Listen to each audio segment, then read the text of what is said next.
Ya, kalau yang sudah ada, yang memang sudah disahkan, itu kan kemudian indikator utama ya, pertama inflasi. Inflasi itu kan kenapa inflasi?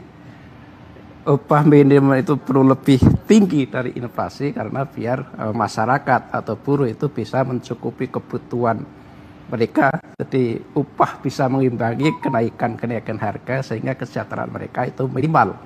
Itu nanti di atas inflasi itu sendiri.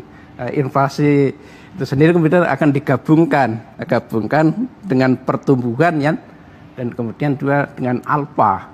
Alfa ini adalah indikator yang ditetapkan antara 0,5 sampai 0,9 ya.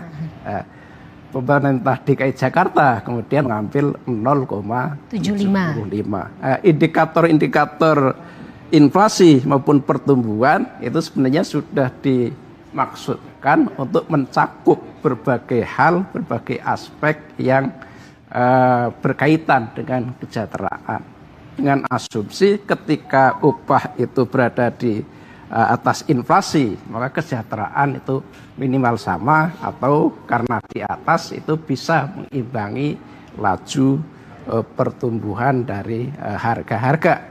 Kemudian ditambah dengan yang namanya pertumbuhan plus pertumbuhan kali 0,75, artinya itu nanti pasti kemudian upah yang ditetapkan ini akan berada di atas inflasi. Dan sekarang DKI kan memang menetapkannya kemudian upah tahun 2025 itu kemudian ditambah dengan 6,17 kali upah tahun 2025.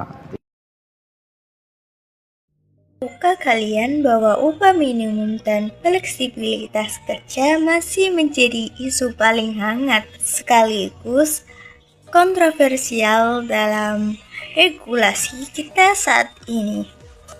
Hanya kesenjangan antara kenaikan upah dan laju inflasi seringkali membuat para kesejahteraan pekerja jalan di tempat.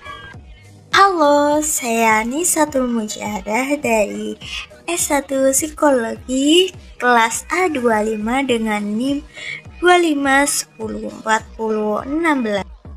Saya sebagai mahasiswa S1 Psikologi yang sedang mendalami bidang ini yaitu organisasi dan industri, saya melihat hal ini bukan hanya sekedar angka namun tentang bagaimana martabat manusia itu diberlakukan.